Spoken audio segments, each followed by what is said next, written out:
মুখ্যমন্ত্রী 10 দিন সময় বেঁধে দিয়েছেন সবজির দাম কমাতে। আজ সকাল থেকেই হুগলির বাজারে বাজারে অভিযান শুরু। চুচুড়া খড়ুয়া বাজার, মল্লিক কাসেম হাট, শেওড়াফুলি পাইকারি বাজারে অভিযান করে ক্রেতা সুরক্ষা দপ্তর, কৃষি বিপণন দপ্তর ও নিয়ন্ত্রিত বাজার কমিটির আধিকারিকরা। শেওড়াফুলি বাজারে শ্রীরামপুর মহকুমা শাসক পুলিশ আধিকারিকদের নিয়ে ঘুরে দেখেন। চড়া দাম রুখতে গতকাল বৈঠক করেন রাজ্যের মুখ্যমন্ত্রী মমতা বন্দ্যোপাধ্যায়। আর আজ সকাল থেকেই পুলিশ সঙ্গে নিয়ে শেওড়াফুলি বাজারে অভিযান করলেন মহকুমা শাসক। কেন এরকম চড়া দাম তা জানতে চেয়ে পাইকারি বাজারে ঘুরে দেখেন মহকুমা শাসক শম্ভুদীপ সরকার। শ্রীরামপুরের এসিপি 2 শুভঙ্কর বিশ্বাস, শ্রীরামপুর থানার আইসি সুখময় চক্রবর্তী, নিয়ন্ত্রিত বাজার কমিটির সম্পাদক ফিরদৌস রহমান আধিকারিকরা। একইভাবে চুচুড়া খড়ুয়া বাজার, মল্লিক কাসেম হাটেও চলে অভিযান। বিক্রেতাদের দাড়িপাল্লা পরীক্ষা করেন আধিকারিকরা। রিনিউ না করায় কয়েকজনের দাড়িপাল্লা সিজ করা হয়। আলুর দাম কেজিতে 5-6 টাকা বেশি নেওয়ায় খুচরো বিক্রেতাদের সাবধান করা হয়। এই অভিযান আগামী দিনেও চলবে বলে জানিয়েছেন এক আধিকারিক। আলু দাম বেশি কেন? আমরা যা দাম কিনবো সেই দামই তো বেচবো। কতই কেনেন আপনারা? আমরা 30 টাকা কিনছি, 32 টাকা 33 টাকা বেশি। অফিসার কি বলছে? উনি কোনো রেট বলিনি বেচতে, উনি বেচে বেশি দাম কেন? আমরা খাবো কোথায়? বস্তায় 1 কেজি কম হয়, তারপরে কাটা বেরোয়, ফাটা বেরোয়, খদ্দের তো ঘুরিয়ে ঘুরিয়ে কেনে আলু। একটা চশমা খুলে একটা চশমা আবার লাগায়, আমরা যাবো কোথায়? কমাতে বলে কমে, আমরা কমে কিনে কমে বেচবো। আমরা যদি কমে পাই তবে কমে তো বেচবো, যদি বেশি দাম কালকে বেশি দাম আবার বেশি বেচবো।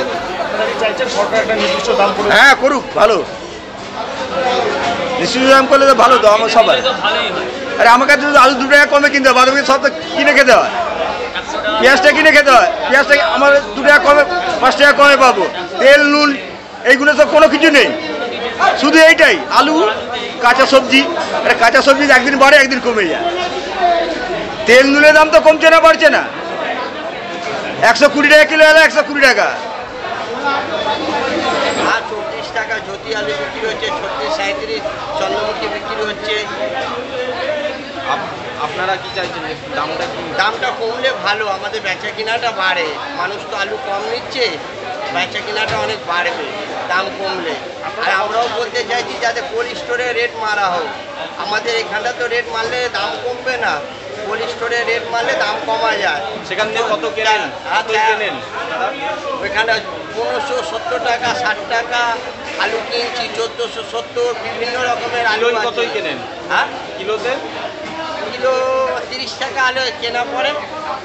আচ্ছা, কতই বিক্রি করছেন? 34 টাকা 2 টাকা কিলো খরচা আছে, 2 টাকা কিলো লাভ ধরে। আলু কোথা থেকে কেনেন? আমাদের 300 স্টোর থেকে। দেখুন, এখানে মহকুমা শাসকের নেতৃত্বে টিম এলো এবং সারা বাজারে মার্কেটে কি কোন জিনিসের কাঁচামালের কি দাম চলছে সেই সমস্ত তারা রেট সংগ্রহ করলেন। কি বললেন আপনাদের? মূলত বললেন যে এরকম কি দামে কিনছেন, কি দামে মাল বিক্রি করছেন। দেখুন, আমরা কাঁচামাল তো স্টোর করার জিনিস নয়, এটা আমরা স্টোর কখনোই করতে পারবো না, আমাদের বেচে দিতে হবে। আমরা যদি বেশি দামে মালটা কিনেও আনি, আমাদের কিন্তু এটা কম দামে বিক্রি করে দিতে হবে, এ মাল আমাদের স্টোর করার নয়। এবার উনি বললেন যে যতটা সম্ভব পারবেন, মার্কেট রেট তো অনেক হাই, যতটা সম্ভব পারবেন ততটাই আপনারা রাখার চেষ্টা করুন। আমরা বললাম সে চেষ্টা আমরা চিরদিনই করি, বরাবরই করি সেই চেষ্টা, যে মার্কেটে যত পাবলিককে আমরা সেবা করতে পারবো, সেবার উদ্দেশ্যেই আমরা কিন্তু এখানে এসেছি, সেবা করার জন্যই এসেছি। পাবলিককে যতটা পারবো সেবা করার আমরা করব। আজকে আমরা গভর্নমেন্টের যে নির্দেশ আছে সেইভাবে আমরা রেগুলেশনটা হচ্ছে কিনা ঠিকঠাক, যে প্রত্যেকটা দ্রব্যমূল্যের জিনিস যে আকাশছোঁয়া হয়ে যাচ্ছে, নিত্য প্রয়োজনীয় জিনিস কিনতে গিয়ে মানুষের যে কষ্ট হচ্ছে, হয়রানি হচ্ছে, সেটাই আমরা মনিটরিং করতে এসেছিলাম টাস্কফোর্স থেকে। আইসি আমাদের পুলিশ প্রশাসন থেকে আইসি সাহেব, এসিপি সাহেব, আমার চেয়ারম্যান মিউনিসিপ্যালিটি ছিল। শেওড়াফুলি বাজারটা আজকে দেখা হলো। এভাবে এই সাব ডিভিশনের প্রত্যেকটা বাজারেই আমরা টাস্কফোর্সের নজরদারি চলছে, শুরু হয়ে গেছে আজকের থেকে, এবং আগামী কয়েকদিন এই কাজটা আমাদের চলবে, যাতে যে দ্রব্যমূল্য আকাশচুম্বী হয়ে গেছে আর কি তাদের দাম, সেটাকে যাতে কন্ট্রোল করা যায়। কিছু জায়গায় তো ক্ষোভ বিক্ষোভ আছেই লোকেদের, স্পেশালি শাকসবজি, আমার আলু, পেঁয়াজ, পটল, এগুলো নিয়েই আর কি মানুষের মধ্যে ক্ষোভটা বেশি আছে।